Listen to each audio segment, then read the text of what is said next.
Hello everyone, welcome to Chetan Bharat learning and welcome to weekly current affair series of CBL, जिसमें हम लोग हर month को 4 भागों में डिवाइड करते हैं, 1 वीक, 2 वीक, 3 वीक और 4th वीक। आज हम करेंगे मार्च का 4th week and that is from 24th of March to 31st of March. तो इसमें जो भी geography, international relations, polity, economy, culture, इन सब के रिगार्डिंग जो भी चीज़ें न्यूज़ में रही हैं उनको हम डिस्कस करेंगे। थोड़े बहुत फैक्ट्स भी देखेंगे, थोड़ा कंसेप्ट भी देखेंगे। चलिए फिर शुरू करते हैं आज का लेक्चर। फर्स्ट जो करंट अफेयर है वो है आपका एक्सरसाइज कोंकण 2023। देखिए, जो भी एक्सरसाइज आप पढ़ें वो आप देख लेना कि एक बार ये नेवीज के बीच में है या एयरफोर्स के बीच में है या मिलिट्री के बीच में है, और साथ में क्या ये बायलेटरल है या ट्राइलेटरल है या फिर मल्टीलेटरल है। तो अगर हम कोंकण की बात करें तो कोंकण क्या है आपका, a kind of Konkan coast, जो गोवा वाला एरिया है, महाराष्ट्र वाला एरिया है, वहाँ पर इस कोस्ट को हम कोंकण कोस्ट के नाम जानते हैं। तो ये जो एक्सरसाइज है आपकी, ये बायलेटरल एक्सरसाइज है। पहली बात तो ये हर साल ये होती है, एनुअली है, ठीक है। और अगर ये कोस्ट की हम बात कर रहे हैं, इसका मतलब इसमें कौन इन्वॉल्व होगा? Navy, no air force, no military. तो ये आपकी आप कह लीजिए कि मैरीटाइम एक्सरसाइज है, जिसमें इंडियन नेवी और रॉयल नेवी ऑफ ब्रिटेन इसमें पार्टिसिपेट करते हैं, बायलेटरल है। तो यूके और इंडिया की जो बायलेटरल एक्सरसाइज है जो कि नेवल है, उसका नाम है कोंकण। लेकिन सिर्फ ये एक्सरसाइज नहीं करते हैं यूके और इंडिया, इसके अलावा भी बहुत इनके नाम है अलग अलग। जैसे अगर हम बात करें तो कोंकण शक्ति 2021 है, इसमें फर्स्ट एवर ट्राई सर्विस जो एक्सरसाइज हुई है। ये एक तो हो गया कोंकण, एक है कोंकण शक्ति। इसमें क्या है, तीनों है, मिलिट्री है, इसमें नेवी है, इसमें एयरफोर्स है। तो इन तीनों की इंडिया की तरफ से और इन तीनों की यूके की तरफ से एक्सरसाइज होती रहती है। और मकसद क्या होता है एक्सरसाइज का, कि कोई भी टेररिज्म, कोई भी ट्रेड, मतलब कोई भी टेररिज्म ना बढ़े और ट्रेड को कोई भी हैम्पर ना कर सके। और खास करके किसी और कंट्री की जो हेजेमनी है वो तो हम बिल्कुल भी ना आने दें किसी भी एरिया में, चाहे वो इंडियन ओशन चाहे पैसिफिक ओशन हो, ठीक है। तो कोंकण शक्ति आप ध्यान रखेंगे। दूसरा एक्सरसाइज इंद्रधनुष है, इंद्रधनुष है, ठीक है। तो दोनों ही क्या है, आप कह लीजिए कि एयरफोर्स के ही निशान है। तो ये भी एक्सरसाइज है आपकी जॉइंट एयरफोर्स एक्सरसाइज, और एक है आपकी जॉइंट अजेय वॉरियर। तो वॉरियर वाली है मिलिट्री की, जो आप कह लीजिए कि इंडिया और यूके के सोल्जर्स के बीच में होती है। तो मिलिट्री पता लग गई, एयरफोर्स पता लग गई, नेवल पता लग गई, और कोस्ट कौन सा है वहाँ पता लग गया। तो अरेबियन सी वाले एरिया में रिसेंटली अभी ये हुई है, इसलिए इसका नाम भी कोंकण ही रखा हुआ है। तो इन चारों के बारे में डिफरेंसेस पता हो और साथ में इनकी सिग्निफिकेंस पता हो। चलिए नेक्स्ट बात करेंगे, QS वर्ल्ड रैंकिंग अभी रिसेंटली लॉन्च हुई है सब्जेक्ट वाइज। जब ये पूरा यूनिवर्सिटी वाइज लॉन्च हुई थी तब उसमें अलग अलग यूनिवर्सिटीज़ जो थी वो टॉप पर थी, है ना। तो अब अगर हम सब्जेक्ट वाइज की बात करें तो इसमें बहुत सारे हैं जिसमें इंडिया के इंस्टीट्यूट्स को स्थान मिला है। जैसे अगर हम टॉप यूनिवर्सिटीज़ की बात करते हैं, पहले सबसे पहले इसमें MIT है USA की, मैसाचुसेट्स इंस्टीट्यूट ऑफ टेक्नोलॉजी पहली है, फिर यूनिवर्सिटी ऑफ कैम्ब्रिज UK की सेकंड है, and Stanford university of US is at 3rd number. तो एग्जाम में अगर क्वेश्चन ये भी आता है कि कौन सी 1, 2, 3 यूनिवर्सिटीज़ हैं, वो भी आपको पता हो। और सब्जेक्ट वाइज अगर हम बात करें कि पूरे वर्ल्ड में इंडिया का स्टेटस क्या है, वो हम देख लेते हैं। तो रिसेंटली अभी जो इंडिया का स्टेटस आया है उसमें क्या है, अगर हम डेंटिस्ट्री प्रोग्राम की बात करें कि कोई डेंटिस्ट कॉलेज है इंडिया में जो काफ़ी ज़्यादा अच्छी तरीके से काम कर रहा है, तो that is Savita institute of medical and technical science. पूरे वर्ल्ड में इनको 13th रैंक मिला है इस कैटेगरी में, डेंटिस्ट्री कैटेगरी में। फिर अगर हम बात करें इंजीनियरिंग, वो भी कौन सी, इलेक्ट्रिकल में IIT Kanpur is eight top India की तरफ से, बट पूरे वर्ल्ड में it has 87th rank.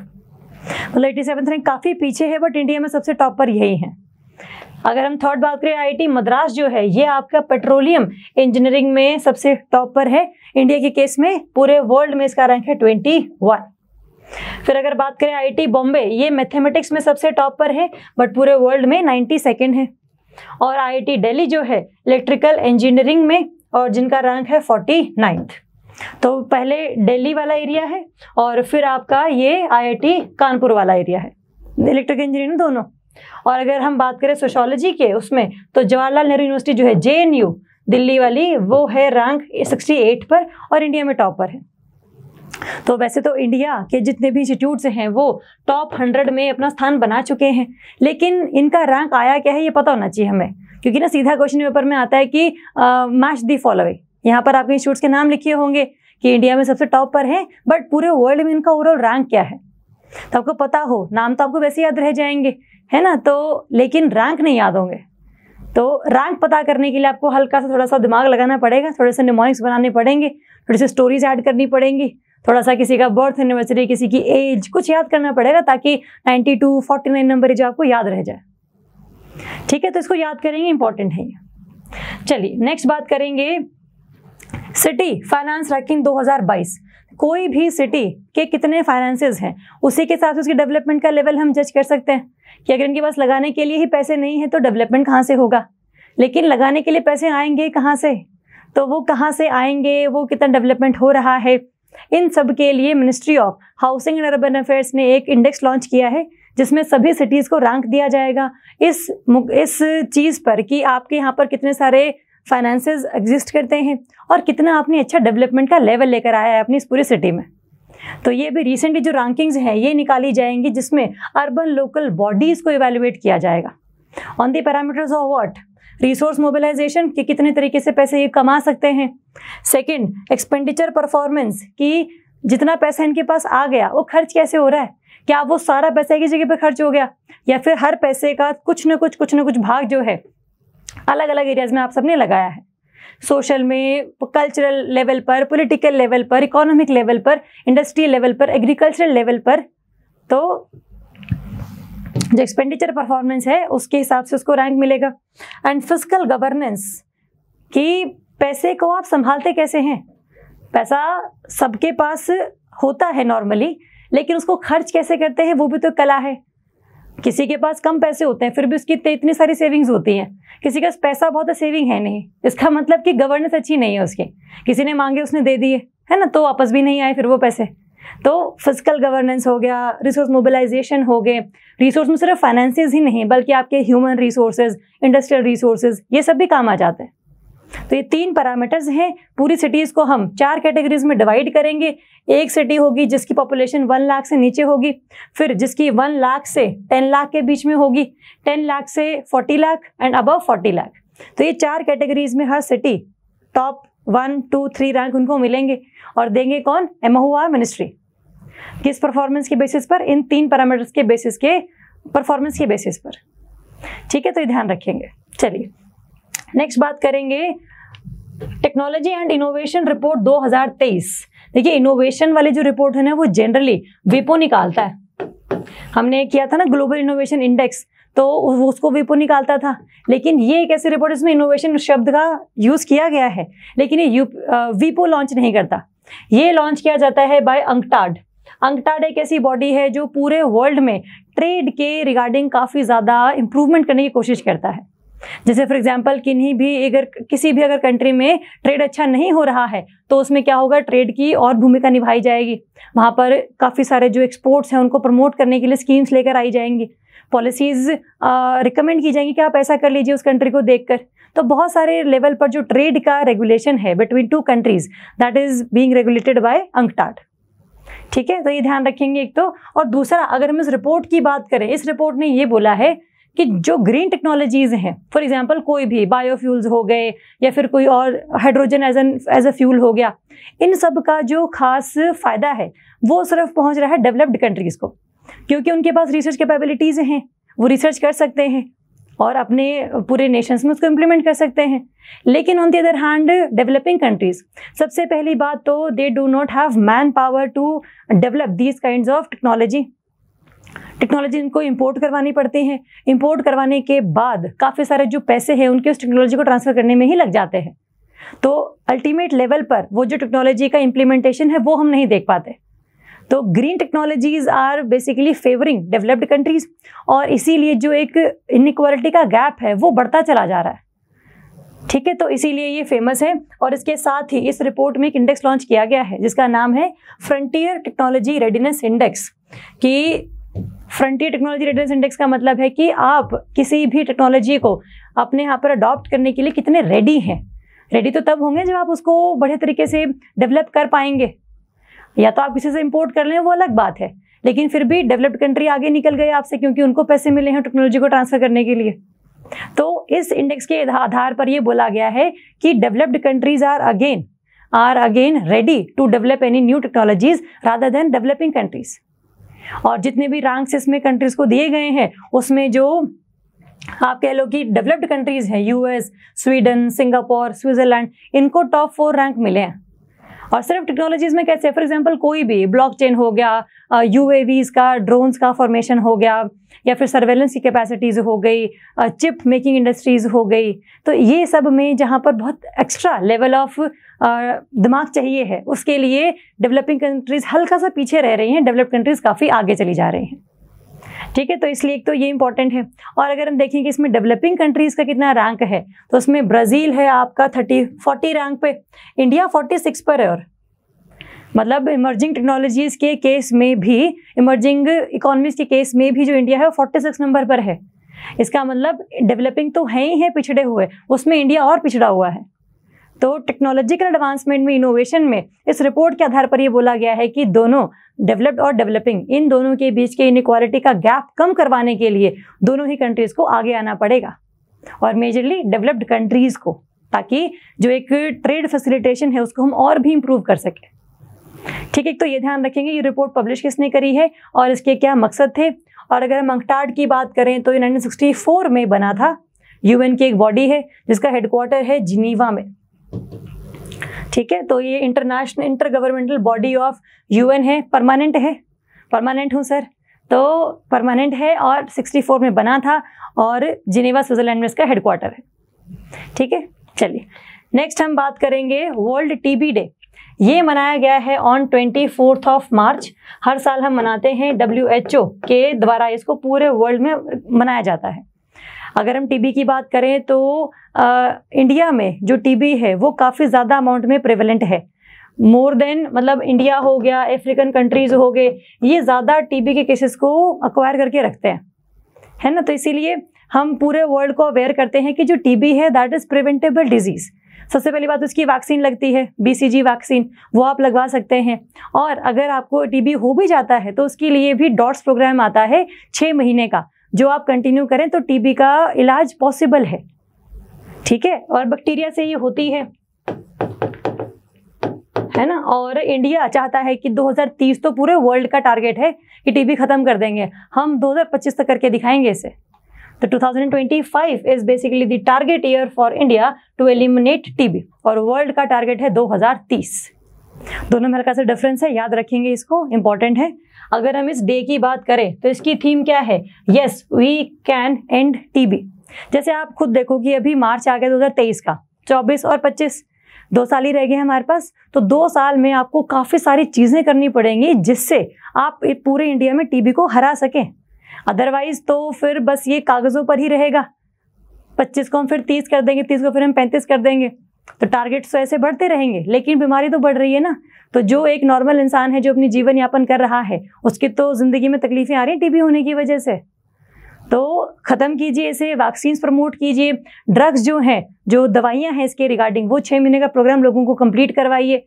India का जो निश्चय कैंपेन चलता है उसमें यही बताते हैं कि अगर आपने इस कोर्स को 6 महीने से पहले छोड़ दिया तो टीबी के बैक्टीरिया के आने के चांसेस दोबारा से बढ़ जाते हैं, और इस बार जो पुरानी दवाई आपने यूज़ की उसको ख़त्म करने के लिए इसके ऊपर काम नहीं करेगी, आपको कोई और दवाई यूज़ करनी पड़ेगी।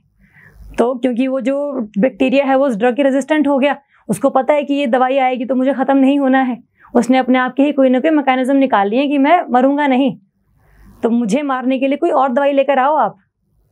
तो इसको ना बढ़ने दे, और 6 महीने का जो पूरा प्रोग्राम है उसको आप पूरे शिद्दत से कंप्लीट करें, है ना। तो ये ध्यान रखेंगे। और इस दिन हम क्यों मनाते हैं, क्योंकि 1882 में जो रॉबर्ट कोच थे उन्होंने ही ये पता लगाया था कि माइकोबैक्टीरियम ट्यूबरक्लोसिस के बैक्टीरिया से टीबी होती है। तो जब पता लग गया प्रॉब्लम का तो सोल्यूशन निकल ही जाएगा।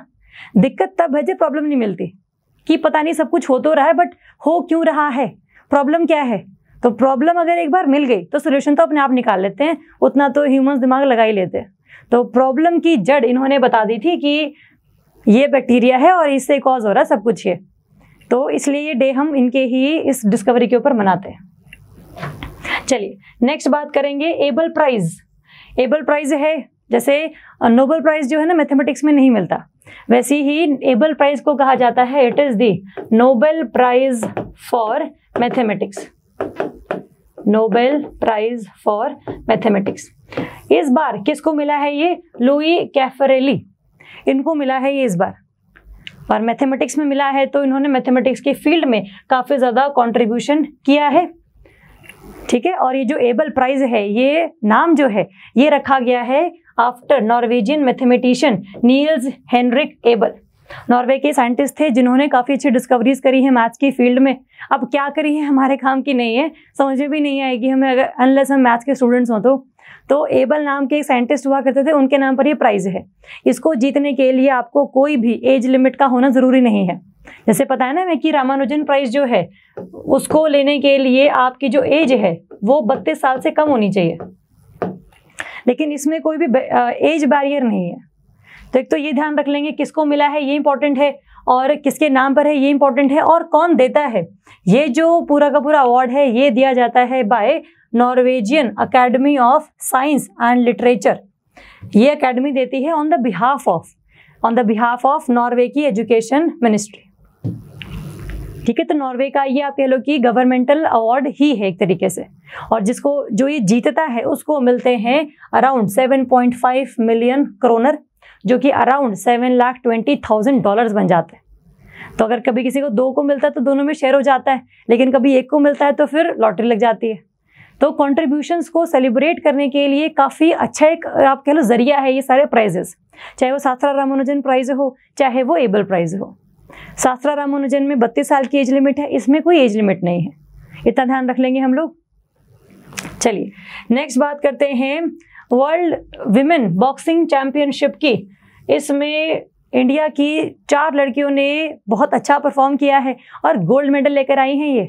तो आपको इनके चारों के नाम वैसे ही पता होना चाहिए इसको पढ़ने से पहले भी, इतना तो हम लोग अवेयर रहते ही हैं, इंस्टाग्राम फेसबुक सब पे आती रहती सारी चीज़ें। तो ये सब चीज़ें अगर आपको पहले से ही पता हो तो आप अच्छी तैयारी कर रहे हैं इसका मतलब। और अगर ये मुझे बतानी पड़ रही है तो फिर आप तैयारी भी अच्छी नहीं कर रहे हैं, और साथ में जो पूरे वर्ल्ड में हमारा नाम रोशन हो रहा है वो भी आपको कोई पता नहीं चल रहा। तो थोड़ा सा हम और अवेयर रहेंगे, ऐसी सी बातों का तो ध्यान होना चाहिए हमें। चलिए अगर हम देखें कि नहीं पढ़ा हुआ आपने तो करवा देते हैं पेपर के पर्सपेक्टिव से, बट पता होना चाहिए ये। चलिए ये हुआ है न्यू दिल्ली में वर्ल्ड बॉक्सिंग चैंपियनशिप है। हमारे यहाँ पर 4 हैं, स्वीटी बुरा, नीतू गैंगस, निखत जरीन और लोवलीना बोर्गोहेन। इन चारों लड़कियों ने जीता है गोल्ड मेडल अपनी अपनी रिस्पेक्टिव कैटेगरीज में, ठीक बात है। एक तो ये ध्यान होना चाहिए। दूसरा अगर हम देखें कि इनको कौन कौन सी कैटेगरीज में अवार्ड मिला है, तो जो लोवलीना बोर्गोहेन है इनको मिडल वेट कैटेगरी में 75 kg के में गोल्ड मेडल मिला है। अगर हम सेकंड बात करें नीतू गैंगस की तो वो मिनिमम वेट वाले हैं, 48 kg की कैटेगरी में इनको गोल्ड मेडल मिला है। निखत जरीन जो है उनको लाइट फ्लाई वेट 50 kg में गोल्ड मिला है। एंड लास्ट स्वीटी बुरा जो है उनको 81 kg कैटेगरी में लाइट हैवी वेट में गोल्ड मिला है। तो आपको इनके नाम, आपको इनकी कैटेगरी और आपको इनका ये वेट है, जो इस कैटेगरी का वेट है वो पता होना चाहिए। रख लेंगे इसे हम याद। वर्ल्ड बॉक्सिंग चैंपियनशिप हुई कहाँ पर है ये पता लग गया हमें, न्यू दिल्ली में हुई है। और इंडिया को कितने गोल्ड मेडल्स मिले हैं वो पता लग गया, ये ही हमारे लिए इंपॉर्टेंट है। इंडिया ने कितने सिल्वर जीते, कितने ब्रॉन्ज जीते, हमारे काम की चीज़ नहीं है। चलिए नेक्स्ट हम बात करेंगे होपी साइट, जो कि बहुत सेक्रेट मानी जाती है एरिजोना एरिया में। एरिजोना एरिया है आपका यूएसए में। यहाँ पर एक होपी नेटिव अमेरिकन नेशंस के मतलब इनके काफ़ी सेक्रेट है, काफ़ी इनके जो रिलीजियस फीलिंग्स हैं वो काफ़ी जुड़ी हुई हैं इससे। तो इसी को प्रिजर्व करने के लिए, कंजर्व करने के लिए वाटर एंड हेरिटेज शील्ड इनको दी गई है। वाटर एंड हेरिटेज शील्ड किसके द्वारा दी गई है? International committee on monuments and sites, international science committee, आप कह लीजिए कि इकोमॉस ISC। एग्जाम में सिर्फ ISC भी आएगा तो पता हो कि इंटरनेशनल साइंस कमेटी के द्वारा दी जाती है। और अगर इकोमॉस लिखा होगा तो ये पता होता है कि इसकी फुल फॉर्म क्या है और इसका सिग्निफिकेंस क्या है, इतना हम देख लेंगे। इस कमेटी के द्वारा water and heritage shield award दिया गया है टू दिस सेक्रेड होपी साइट, जो कहाँ पर है? एरिजोना में है। इस तरीके से दिखती है सारी की सारी ये साइट। है ना। तो यहाँ पर जो होपी ट्राइब है उसको दी गई है, और अगर आप कहो कि मतलब क्यों दी गई है, इसीलिए कि पूरे वर्ल्ड में इस पूरी साइट के रिगार्डिंग जो अवेयरनेस है वो हम फैला सकें। पूरे वर्ल्ड में ना कुछ साइट्स ऐसी होती हैं जो काफ़ी ज़्यादा लोगों को पसंद आती है, टूरिज्म के लिए, रिलीजियस बिलीव्स को प्रमोट करने के लिए। तो इसी तरीके से यहाँ पर भी अवेयरनेस प्रोवाइड करने के लिए ये शील्ड दी गई है ताकि प्रिजर्व कर सके, कंजर्व कर सके, है ना। तो एक तो इसलिए दी गई है। दूसरा, अगर हम देखें तो इनके लिए काफ़ी स्पिरिचुअल मानी जाती है ये। जैसे हमारे यहाँ पर ट्राइबल्स क्या हैं, हमारे यहाँ पर ट्राइबल्स हैं जो आप कह लो कि नेचुरल वर्शिप करते हैं, मतलब नेचर्स वर्शिप करते हैं, कि जो पहाड़ हैं, जो जंगल हैं, वो उनके लिए पूरा एक ऐसा एरिया है जिनकी पूजा वो करते हैं। तो वैसे ही ये जो लोग हैं, ये जो होपी ट्राइब है, वो भी यहाँ पर काफ़ी ज़्यादा अमाउंट में जो कल्चरल बिलीव्स को रखती है। इनका ये मानना है कि इनके जो पूरे एंसेस्टर्स थे वो यहाँ से इमर्ज हुए थे फ्रॉम एन अनदर प्लेस। तो यहाँ से ही पूरा जो कल्चर है वो चलता हुआ आ रहा था, और इसको प्रिजर्व करना हमारे एंसेस्टर्स को प्रिजर्व करने के मुकाबले है। तो इसीलिए इसको हम लोगों ने वाटर एंड हेरिटेज शील्ड से नवाजा है। इतना हम ध्यान रख लेंगे। चलिए नेक्स्ट हम बात करेंगे चेनाब पर बनने वाले इंडिया के first cable stayed railway bridge की। इस तरीके से ये दिखेगा, रेलवे ब्रिज है सारा का सारा। और अगर हम देखें तो इसमें क्या है, ये अंजी रिवर के ऊपर बन रहा है। ये अंजी रिवर क्या है, it is a tributary of Chenab river, Jammu and Kashmir में बहती है। बहुत सालों से ये चलता हुआ आ रहा है ये पूरा का पूरा मॉन्यूमेंट। तो अब ये पूरा ब्रिज, लेकिन अब ये बोला गया है कि मई 2023 तक आते आते ये पूरा का पूरा कंप्लीट कर देंगे हम लोग। तो 2002 में इसको हम लोगों ने नेशनल इंपॉर्टेंस दी थी कि ये प्रोग्राम काफ़ी अच्छा है, ये केबल ब्रिज लगाने से काफ़ी ज़्यादा कनेक्टिविटी का इशू सॉल्व हो जाएगा। तो उसके बाद ये चलता हुआ आ रहा है 2002 से, और अब जाकर ये कंप्लीट होगा। तो it is a kind of कि पूरे इंडिया का पहला केबल स्टेट रेलवे ब्रिज है ये। ठीक है, तो ध्यान रख लेंगे कहाँ पर है ये जम्मू एंड कश्मीर की रियासी डिस्ट्रिक्ट में है, जो कटरा और रियासी स्टेशंस को जोड़ेगा। इतना हम ध्यान रखेंगे। और दूसरा, अगर हम बात करें उधमपुर श्रीनगर बारामूला रेल लिंक की, उसका ये पार्ट है, रेलवे ब्रिज है ना। तो उधमपुर से लेकर बारामूला तक जो पूरी रेलवे लाइन जाती है उसका ही एक ये हिस्सा है। तो ज़्यादा कनेक्टिविटी इंश्योर होगी, है ना। तो इम्पॉर्टेंट है। और 2002 में नेशनल इम्पोर्टेंस का प्रोजेक्ट लॉन्च कर दिया गया था इसको, और तब से लेकर अब तक का ये बिगेस्ट माउंटेन रेलवे स्टेशन का रेलवे प्रोजेक्ट है, मतलब सिंस इंडिपेंडेंस। तो ध्यान रख लेंगे, अंजी रिवर के ऊपर है, चेनाब की वो ट्रिब्यूटरी है, उधमपुर श्रीनगर बारामूला रेल लिंक का एक ये हिस्सा है। 2023 मई में ये कंप्लीट हो जाएगा। इस तरीके से ये दिखता है ये ब्रिज। तो ये इंपॉर्टेंट। चलिए नेक्स्ट बात करेंगे हम लोग world athletics ban transgender women. देखो ये बहुत इशू ना चलता हुआ आ रहा था काफ़ी ज़्यादा टाइम से, तो अब इसको लास्ट में डिसीजन दे दिया गया है कि जो ट्रांसजेंडर विमेन है they can not be the part of athletics. जैसे फॉर एग्जांपल हम बात करें, इसमें इशू क्या चल रहा था कि जो DSD हैं, डिफरेंसेस इन सेक्स डेवलपमेंट, कि बेसिकली जो फीमेल्स हैं उनकी बॉडी में जो लेवल ऑफ टेस्टोस्टेरोन है वो काफ़ी ज़्यादा है, और जो फीमेल चैंपियनशिप्स होती हैं उनमें उनको एक्स्ट्रा एडवांटेज मिल जाती है। तो इसीलिए काफ़ी सारे लोगों ने प्रोटेस्ट किया था कि जो कंपटीशन है दैट शुड बी फेयर। तो इसीलिए कहीं ना कहीं इन सभी प्रोटेस्ट को देखते हुए जो वर्ल्ड एथलेटिक चैंपियनशिप में विमेन जो ट्रांसजेंडर हैं उनको हिस्सा लेने से मना कर दिया गया है। तो पहले तो इन्होंने ये किया। दूसरा, जो स्विमिंग वाली पूरे वर्ल्ड की गवर्निंग बॉडी है जिसका नाम है वर्ल्ड एक्वेटिक्स, उसने भी अगर हम बात करें कि स्विमिंग में इन ट्रांसजेंडर विमेन को पार्टिसिपेट करने से मना कर दिया है। आपको पता हो कि इशू क्या था, और बैन कर दिया गया है, तो डिसीजन ले लिया गया है। और डिसीजन क्यों लिया गया है ये आपको पता लग गया, due to extra undue advantage. ठीक है, तो ये ध्यान रखेंगे, ये इंपॉर्टेंट है। चलिए नेक्स्ट अगर हम बात करें तो रेबीज के बारे में है। इंडियन गवर्नमेंट ने अभी रिसेंटली एक नेशनल रेबीज कंट्रोल प्रोग्राम को लॉन्च किया है ताकि रेबीज से बच सकें। अगर हम रेबीज की बात करें तो इसके रिगार्डिंग जो वैक्सीन है वो अवेलेबल है। जूनोटिक है, मतलब एनिमल टू ह्यूमंस भी ट्रांसफर ये हो सकती है, और साथ में वायरल है, मतलब किसी वायरस से होती है। वायरस का नाम क्या है, रेबीज वायरस है। और अगर वायरस है तो कैसा है, it is the RNA virus. जिसमें आरएनए होता है, डीएनए नहीं है। और वो कहाँ प्रेजेंट होता है? ये प्रेजेंट होता है इन दी सलाइवा ऑफ रैबिड एनिमल। जिस भी एनिमल के बॉडी में रेबीज वायरस है, तो अगर वो किसी को काट लेता है तो फिर उसकी बॉडी में भी वो वायरस ट्रांसफर हो जाएगा और उसके आसपास जितना भी पूरा एरिया है वायरस इन्फेक्ट कर देगा। और अगर सही टाइम पर ट्रीटमेंट नहीं मिलता है तो इट कैन कॉज डेथ। तो ऐसा ना हो, इसके लिए सारे डोमेस्टिक डॉग्स जो हैं उनको रेबीज वैक्सीन लगवाई जाती हैं, और जितने भी ह्यूमन्स हैं उनको भी रेबीज वैक्सीन लगाई जाती है बचपन में। तो वैसे भी थोड़ा सा इसको और ज़्यादा इंक्रीज करने के लिए, प्रिवेंशंस को कंट्रोल करने के लिए ये प्रोग्राम चलाया गया है by ministry of health and family welfare. तो रेबीज किससे होता है, क्यों होता है, ये पता लग गया हमें।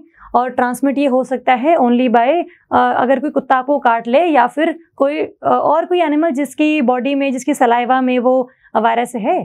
तो वो डॉग हो सकता है, वो कैट हो सकती है, वो मंकी हो सकता है, तो दैट डिपेंड्स। बट मकसद हमारा क्या है? रेबीज वायरस को पढ़ना, इसको ध्यान रखेंगे। दूसरा, अगर हम देखें कि एक बार सिम्टम्स अपीयर होते हैं तो 100% चांसेस ऐसे हैं कि आपकी डेथ हो सकती है। तो अगर रेबीज का वायरस आपकी बॉडी में है तो उसको आप कह लो कि असर दिखाने में टाइम लग सकता है, बट लेकिन एक बार उसने असर दिखाना शुरू किया तो फिर उसको रोकना बड़ा मुश्किल हो जाता है। तो अगर आपके जो अर्ली सिम्टम्स हैं उसमें ही अगर आप देख लें कि रेबीज है या नहीं है तो चांसेस ऑफ प्रोटेक्शन इंक्रीजेस।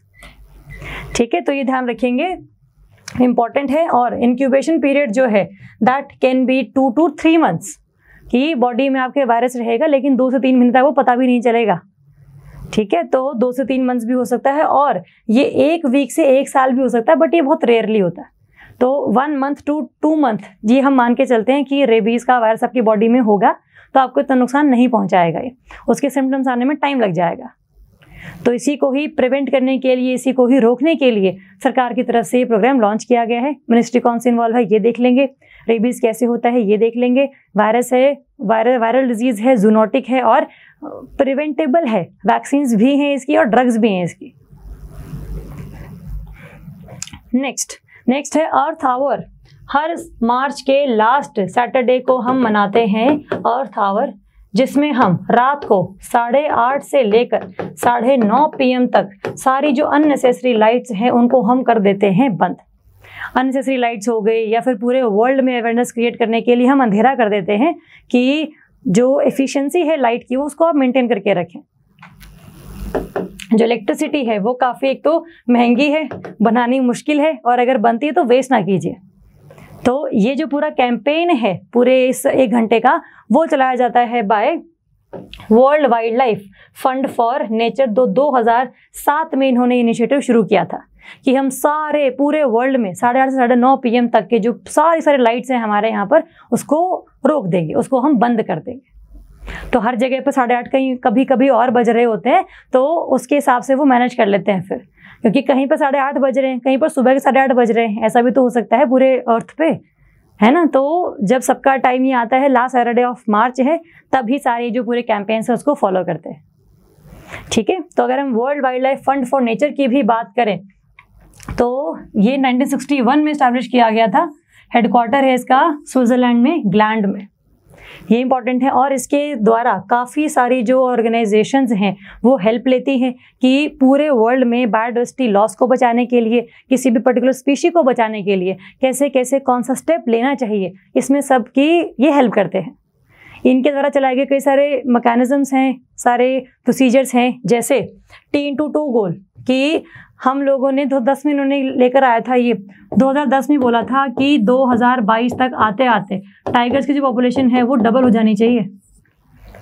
तो इंडिया ने तो डबल कर ली है, तो इंडिया के लिए अच्छी बात है। इंडिया में 1411 थे उस टाइम पर 2010 में, तो 1411 से लेकर 2967 तक पहुंचकर इंडिया ने जो इतिहास है वो रचा है, और वो भी well ahead of the target year. ठीक है, तो इंडिया तो भी सुरक्षित है इसमें। नेक्स्ट इसने लॉन्च किया है ट्रैफिक ऐसा एक आप कह लो कि प्रोग्राम है जिसमें इलीगल ट्रेड जो है स्पीशीज़ का, चाहे वो फ्लोरा है चाहे वो फौना है, इसको हम बचाते हैं। ये भी WWF और IUCN का एक अमालगमेशन है, मर्जर है, कोलैबोरेशन है। And last is living planet report. पूरा जो प्लैनेट है वो क्या सही ढंग से काम कर रहा है, कि क्या कोई ऐसा रोग है जो पूरे प्लैनेट को लगा हुआ है, for example climate change, global warming, ocean acidification, ozone depletion. तो ऐसा ना हो, इसके रिगार्डिंग पूरे वर्ल्ड को अवेयर करके रखना कि ऐसा सब कुछ हो रहा है।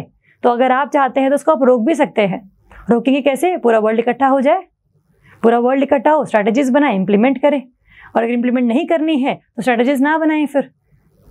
तो स्ट्रैटेजीज बनाकर इंप्लीमेंट ना करना इज नॉट द सोल्यूशन। कागज पर सब कुछ होता रहेगा बट रियलिटी में नहीं होगा। तो T/2 हो गया, ट्रैफिक हो गया, लिविंग प्लैनेट रिपोर्ट हो गया, ये सब एक कंट्रीब्यूशन है WWF का पूरे एनवायरनमेंट को बचाने में। जिसमें से एक और है, कौन सा? अर्थ आवर, है ना? तो वो तो हम भूल ही गए, उसी को तो हम कर रहे थे। चलिए नेक्स्ट हम बात करेंगे अरावली का green wall project. Green wall project क्या है? देखो, पोरबंदर गुजरात से लेकर पानीपत वाले एरिया तक 5 किलोमीटर वाइड ये जो पूरी की पूरी लाइन है, इसको हम फॉरेस्ट, इस पर हम फॉरेस्ट लगाएंगे ताकि इस साइड के थार डेजर्ट से कोई भी जो सैंड है वो इस एरिया में एंटर ना कर सके।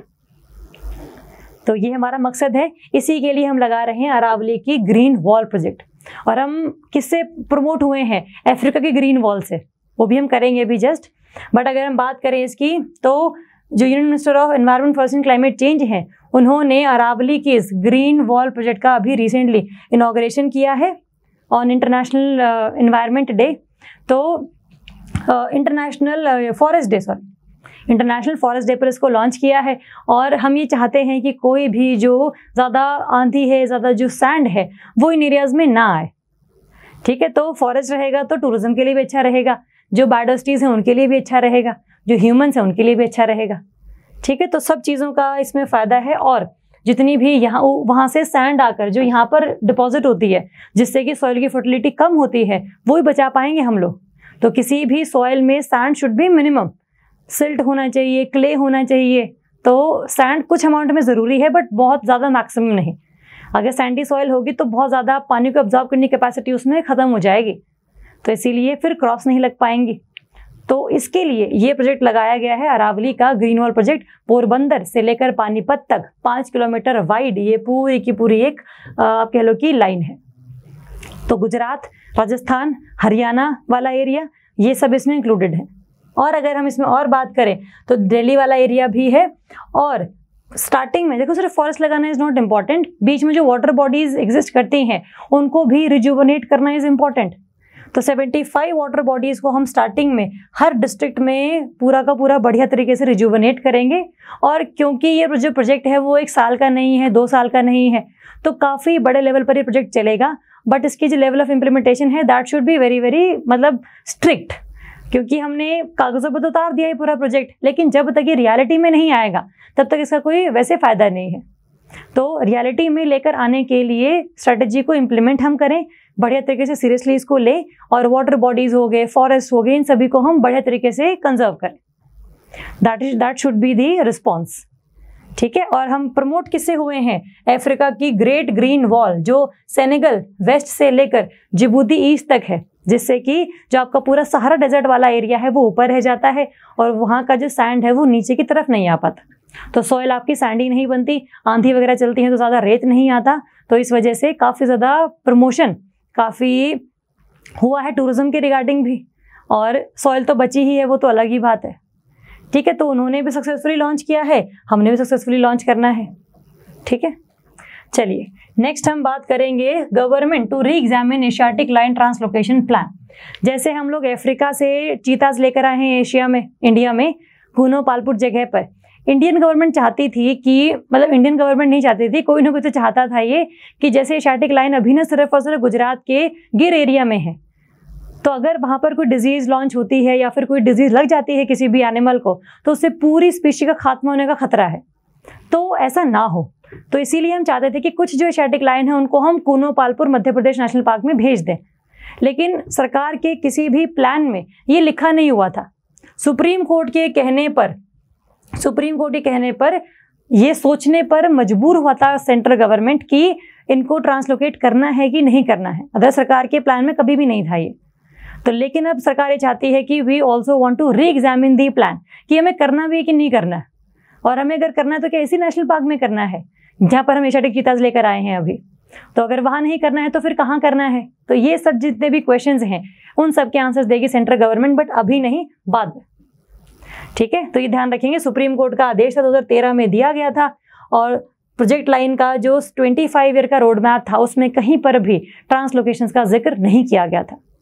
और अगर हम अभी देखें तो गुजरात के ये गिर फॉरेस्ट नेशनल पार्क में यहाँ पर आपको ये एशियाटिक लाइन देखने को मिलेंगे, और पूरे वर्ल्ड में बहुत पहले हर जगह मिलते थे ये, अब सिर्फ इंडिया के गुजरात में रह गए हैं। उससे पहले तो अगर आप देखो तो वेस्ट एशिया हो गया, मिडल ईस्ट हो गया, इन सब में ही आपको ये एशियाटिक लाइन देखने को मिलते थे। तो काफ़ी ज़्यादा बड़ा हैबिटेट था इनका। भले ही एशियाटिक लाइन अफ्रीकन लाइन से हल्के से स्मॉलर इन साइज हैं, बट फिर भी मिलते तो हर जगह थे। लेकिन हंटिंग की वजह से, पोचिंग की वजह से, ट्रेड की वजह से काफ़ी ज़्यादा इनकी जो पूरी पॉपुलेशन है वो ख़त्म हो गई है, और इसीलिए अब सिर्फ और सिर्फ वो गिर एरिया वाले जगह पर ही एग्जिस्ट करते हैं गुजरात में। ठीक है, तो ये ध्यान रखेंगे। उसके अलावा इंडिया में भी पहले मध्य प्रदेश में थे, वेस्ट बंगाल में थे, बट अब नहीं है, अब सिर्फ गुजरात में है। और इसीलिए IUCN में इनको रखा गया है एंडेंजर्ड कैटेगरी में, कि अगर अभी आपने इनके लिए कुछ नहीं किया तो अल्टीमेटली ख़त्म हो जाएंगे ये। IUCN में एंडेंजर्ड है। साइट्स में अपेंडिक्स 1 में है कि maximum punishment exist if there is hunting और पोचिंग और anything regarding this species. Schedule 1 में है ये, और इंडिया का WP 1972 जो है उसके शेड्यूल 1 में है। तो मैक्सिमम पनिशमेंट इसमें भी दी जाएगी। साइट्स में बेसिकली ट्रेड की रिगार्डिंग है कि कोई भी अगर आप ट्रेड को रोकते हैं या ट्रेड करते हैं स्पीशी में तो फिर वो खतरे से खाली नहीं होगा। तो किसी भी दो कंट्री के बीच में जो ट्रेड है दैट शुड बी रेगुलेटेड, ना ही फ्लोरा, ना ही इसके कोई बॉडी पार्ट्स, या फिर एज इट इज़ पूरी स्पीशी को ही हम ख़त्म नहीं कर देंगे। ठीक है, तो साइट्स का अपेंडिक्स पता हो, IUCN रेड लिस्ट का पता हो, और WPA का शेड्यूल पता हो। कहाँ मिलते हैं, कहाँ मिलते थे ये पता हो, न्यूज़ में क्यों थे ये पता हो। चलिए नेक्स्ट हम बात करेंगे CSE के द्वारा लॉन्च की गई state of India's environment report. CSE है आपका centre for science and environment. ये इंडिया की एक रिसर्च एंड एडवोकेसी ऑर्गेनाइजेशन है, न्यू दिल्ली में इसका हेडक्वार्टर है। इसके द्वारा लॉन्च किया जाता है हर साल स्टेट ऑफ इंडियाज एनवायरनमेंट, कि इंडिया में climate change, biodiversity loss, desertification, forest cover, इन सब के क्या हालात हैं। और सिर्फ अकेला नहीं ये रिपोर्ट पब्लिश करता, इसके साथ है आपका डाउन टू अर्थ मैगजीन। जैसे हमारे डाउन टू अर्थ मैगजीन आती है ना, तो जो पब्लिश करती है ऑर्गेनाइजेशन इसको, उन दोनों ने मिलकर आपस में इंडिया में ये निकाला है कि पूरे इंडिया में एनवायरनमेंट की हालत कैसी है। तो हर साल ये रिपोर्ट आती है, तो इम्पोर्टेंट है ये। तो एनुअल पब्लिकेशन है, हेल्थ हो गया, फूड हो गया, सिस्टम्स हो गए, हेल्थ एंड फूड सिस्टम्स हो गए, इन सब के रिगार्डिंग भी चीज़ें आती हैं कि एग्रीकल्चर अगर अच्छा है तो फूड सिक्योरिटी रहेगी, क्लाइमेट चेंज अगर ज़्यादा हो गया है, फूड सिक्योरिटी अगर कम हो गई है, तो फिर किस तरीके से आगे पॉपुलेशन का गुजारा चलेगा, उसकी भी जो रिकमेंडेशंस हैं वो इस पूरी रिपोर्ट में आती हैं। ठीक है, तो ये इंपॉर्टेंट है, ध्यान रख लेंगे इसे। नेक्स्ट हम बात करेंगे SCO की। सऊदी अरेबिया जो है as a full time member नहीं, बट डायलॉग पार्टनर बनने जा रहा है किसका, SCO का, शंघाई कोऑपरेशन ऑर्गेनाइजेशन। हमने पहले किया था जो ईरान है, that has become the 9th member of SCO, ये हमने किया था। बट डायलॉग पार्टनर अब सऊदी अरेबिया आया है। अगर हम SCO को दोबारा रिवाइज करें तो SCO एक ऐसी बॉडी है जो मिलिट्री, पॉलिटिकल, इकोनॉमिकल ऑर्गेनाइजेशन है, जिसमें सभी कंट्रीज आपस में अच्छे से बात करते हैं, डिस्कस करते हैं कि आपकी पॉलिसीज़ क्या हैं, मिलिट्री भी एक दूसरे को सपोर्ट करते हैं। तो स्टार्टिंग में 1996 में ये बनी थी, उस टाइम पर इसका नाम था शंघाई 5। उसमें 5 कंट्रीज थी, चाइना, कजाकिस्तान, किर्गिस्तान, रशिया और ताजिकिस्तान। तब ये 5 कंट्रीज थी, शंघाई 5 के नाम से फेमस थी बहुत ज़्यादा। फिर 2001 में आया उज्बेकिस्तान, और तब ये बन गई SCO। और रिसेंटली अभी इंडिया और पाकिस्तान भी ऐड हुए थे, तो टोटल 8 कंट्रीज हो गए थे। तो अब जो नाइन्थ है जो ईरान है, but Saudi Arabia as a dialogue partner हम इसमें इंक्लूड कर रहे हैं। ठीक है, तो इसका पूरा एवोल्यूशन पता हो आपको, और साथ में अभी मेंबर्स कितने हैं, डायलॉग पार्टनर्स कितने हैं, रिसेंटली कौन सा ऐड हुआ है, तो इसके रिगार्डिंग ये सब चीज़ें इंपॉर्टेंट है। चलिए नेक्स्ट हम बात करेंगे NGT and Ramsar site. NGT national green tribunal, जो इंडिया में पूरे एनवायरमेंटल के जितने भी एक्ट्स हैं उसमें अगर कोई भी कंपनी, कोई भी स्टेट अगर फॉलो नहीं कर रही है तो फाइन लगा देते हैं। तो एनवायरमेंटल रिलेटेड केसेस के जितने भी रूल्स एंड रेगुलेशंस हैं, जो केसेस हैं, वो देखता है एनजीटी, नेशनल ग्रीन ट्रिब्यूनल। और इन्होंने ही जो केरला में 3 रामसर साइट्स हैं उनके बारे में बोला है कि आप ढंग से काम नहीं कर रहे हैं। रामसर साइट्स ऐसी साइट्स हैं जो काफ़ी अच्छी वेटलैंड साइट्स हैं, जहाँ से हमें ड्रिंकिंग वाटर, पीने के लिए पानी, बायोडाइवर्सिटी को रहने के लिए जगह है, टूरिज्म हो गया, ये एस्थेटिक वैल्यू होगी नेचर की, ये सब मिलता है हमें। लेकिन पोल्यूशन लेवल जो है वो काफ़ी ज़्यादा हो गया है, तो रामसर साइट्स को आप ढंग से कंजर्व नहीं कर पा रहे हैं। तो इसके लिए इम्पोर्टेंट है कि केरला की जो वेम्बानद लेक है वो और अष्टमुडी लेक जो है, इन दोनों का ही कोई ना कोई रामसर साइट से कनेक्शन इस तरीके से है कि ये पोल्यूटेड है अभी। और आपको जो कहा गया था केरला गवर्नमेंट को, वो आपने किया नहीं है, तो आप करें, उसको रूल्स को फॉलो करें। अदरवाइज जो एनजीटी है उसने अभी रिसेंटली ही 10 करोड़ रुपए का जुर्माना लगाया है केरला गवर्नमेंट के ऊपर कि आप अष्टमुडी लेक और वेम्बानद लेक पर ध्यान नहीं दे रहे हैं। देखो यहाँ है, ये वेम्बानद लेक ये है, अष्टमुडी लेक ये है। ये 2 जगहों के बढ़िया टूरिज्म आप कह लो आइडेंटिफिकेशन है। लोग केरला जाते हैं तो यहाँ पर जरूर घूम कर आते हैं। तो अगर आप इनको ही पोल्यूट रखोगे तो फिर फायदा क्या। तो अगर कोई मान नहीं रहा है किसी बात को तो एनजीटी बैठा है, फिर तो फाइन लगा दिया। तो एनजीटी जो है वो भी आपकी स्टैट्यूटरी बॉडी है, स्टैट्यूटरी बॉडी है, क्योंकि एनजीटी एक्ट 2010 में ये बना था। और जो कोड्स हैं सीपीसी या सीआरपीसी, उसके ऊपर काम नहीं करता ये काम करता है प्रिंसिपल ऑफ नेचुरल जस्टिस, कि अगर कोई भी चीज़ सीआरपीसी में लिखी है इसका मतलब सही नहीं है वो। तो अगर मुझे लगता है, एनजीटी को लगता है कि ये होना चाहिए इसको बचाने के लिए, तो I can release any kinds of orders. तो प्रिंसिपल ऑफ नेचुरल जस्टिस पर काम करने वाली ये इकलौती बॉडी है एनजीटी। ठीक है, तो केरला में अष्टमुडी है, वेम्बानद है, पोल्यूटेड है, सरकार को फाइन लगाया गया है। रामसर साइट्स क्या होती हैं ये पता होना चाहिए। चलिए नेक्स्ट हम बात करेंगे जापान का ऑफिशियल डेवलपमेंट असिस्टेंस, जापान का ओडीए। जापान जो है इंडिया को लोन देता रहता है काफ़ी सस्ते इंटरेस्ट रेट्स पर। तो अभी रिसेंटली 3 चीज़ें हैं जिसमें इन्होंने ये प्रोजेक्ट्स को ऐड किया है। जैसे पहला, पटना में जो मेट्रो रेल बनेगी उसकी कंस्ट्रक्शन के लिए जो पैसे जाएंगे वो जापान की तरफ से आएंगे at a very very soft interest rate. मतलब आप कहो कि 1 करोड़ का लोन है 1% इंटरेस्ट रेट पे, और 80 सालों में दे देना आराम से। तो इतना ज़्यादा ये पूरा का पूरा होता ताकि इंडिया जापान आपस में इसे क्लोज आ सके। पटना मेट्रो रेल है। दूसरा, बायोडाइवर्सिटी कंजर्वेशन वेस्ट बंगाल। जो भी आप काम करना चाहते हैं कि मुझे ये काम करना है वेस्ट बंगाल में क्योंकि मुझे फॉरेस्ट को कंजर्व करना है, तो उसके लिए आप पैसे ऑलरेडी जापान से ले चुके हैं तो आप उसको यूज़ कर सकते हैं। फिर थर्ड है आपका राजस्थान का water sector livelihood improvement project, कि वहाँ पर आपको लोगों को एम्प्लॉयमेंट अपॉर्चुनिटीज प्रोवाइड करनी है। तो इसके लिए जो भी आप कोई प्रोग्राम चलाएंगे तो उसमें अगर आपको किसी को पैसे देने हैं काम करवाने के, तो वो पैसे जो हैं जापान की तरफ से ऑलरेडी आए हुए हैं। तो एग्जाम में क्वेश्चन अगर आए कि कौन सी ऐसी कंट्री है जिसने इन तीनों प्रोजेक्ट्स के लिए लोन दिया है very very soft interest rate पर, तो आप बता देना जापान है। कौन कौन से हैं? पटना की मेट्रो रेल है, राजस्थान का लाइवलीहुड इम्प्रूवमेंट प्रोग्राम है, और वेस्ट बंगाल का फॉरेस्ट कंजर्वेशन और बायोडाइवर्सिटी कंजर्वेशन प्रोग्राम है। चलिए नेक्स्ट हम बात करेंगे आसाम की तीवा ट्राइब है, जिन्होंने रिसेंटली अभी यांगली फेस्टिवल जो है वो मनाया है। हर साल ये नहीं मनाते हैं, ये आप कह लीजिए कि 3 साल में एक बार मनाते हैं। जब सोइंग सीजन शुरू होता है, जब ये क्रॉप लगाते हैं, उस टाइम पर जो भी एक बढ़िया सा माहौल होता है तो उसमें फेस्टिवल मनाया जाता है पूरा का पूरा, कि बढ़िया क्रॉप हो, बढ़िया रेवेन्यू जनरेट हो, बढ़िया फूड सिक्योरिटी इंप्लीमेंट हो। तो उसके लिए आसाम की जो तीवा ट्राइब है वो यांगली फेस्टिवल मनाती है, और ये काइंड ऑफ एन एग्रीकल्चर आप कह लो एग्रीकल्चरल फेस्टिवल है। जैसे बैसाखी वगैरह है वैसे ही ये भी है, सोइंग सीजन की शुरुआत में है। बैसाखी हार्वेस्टिंग सीजन के खत्म होने पर आती है, बट हर किसी का अपना अपना क्राइटेरिया है फेस्टिवल मनाने का। ये सोइंग सीजन की शुरुआत में मनाते हैं। ठीक है, आपको ट्राइब पता हो, आपको जगह पता हो, आपको फेस्टिवल का नाम पता हो। चलिए, और इसके साथ खत्म होते हैं हमारे इस हफ्ते के करंट अफेयर्स। आप इनको रिवाइज करो, कोई भी इशू आता है तो बताओ। Thank you so much.